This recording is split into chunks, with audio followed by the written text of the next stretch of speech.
There's so much confusion about requirements for certification, renewal of practicing certificates, and induction and mentoring for provisional teachers in particular. So you may be part of Facebook groups and the such like that ask questions about how many hours do you need to do and what needs to be involved in the process. What I would say is the best place to go for reliable information is directly to the Teaching Council. Don't rely on what other people tell you, because much of it will be right, but not all of it, and it can really put the spanner in the works if you get the wrong information.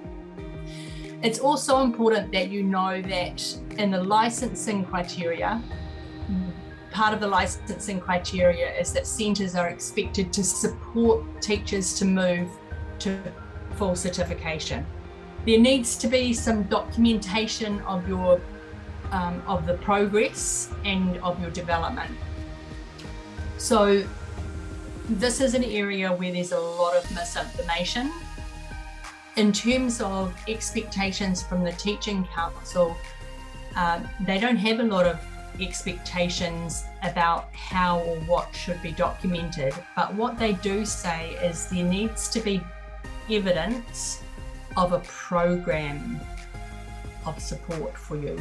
For the provisional teacher, in terms of documenting their own work in this process, I recommend that you find a way of documenting that fits as closely as you can to what is expected of your fully certificated teachers in your centre. And my recommendation is that your documentation, rather than filling your folder full of stuff and gathering stuff that proves that you meet each of the standards, that you focus on 3 questions.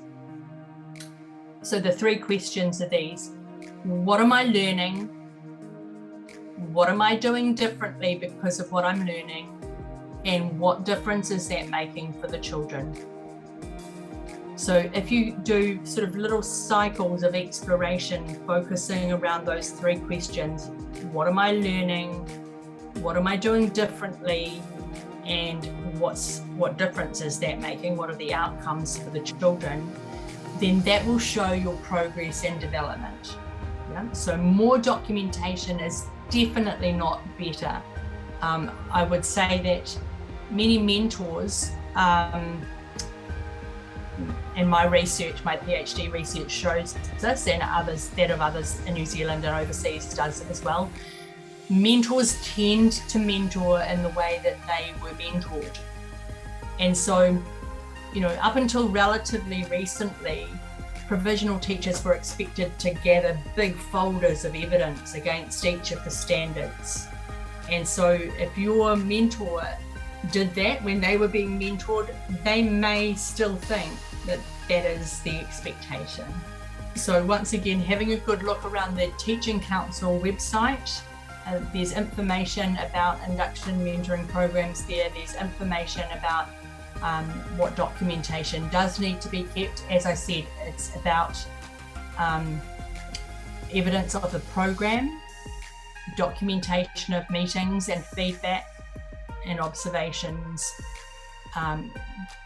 documentation of your reflective thinking, but that doesn't necessarily mean writing reflections. It can be just quite brief comments about, when I talked to so-and-so, it really got me thinking about such and such, and I wonder why I hadn't thought about that before, and now I'm going to do something differently. So you don't need to use a Smythe model or a data model or Brookfield's lenses or those models that you learnt at initial teacher education programs. Those are to teach you to be reflective. Hopefully by now you are reflective, and your reflection, or I like to say reflecting rather than reflection. So reflecting is a process of thinking about your practice and refining and implementing refinements. Reflection tends to be an A4 piece of paper, full stop, and that's not particularly useful in improving practice.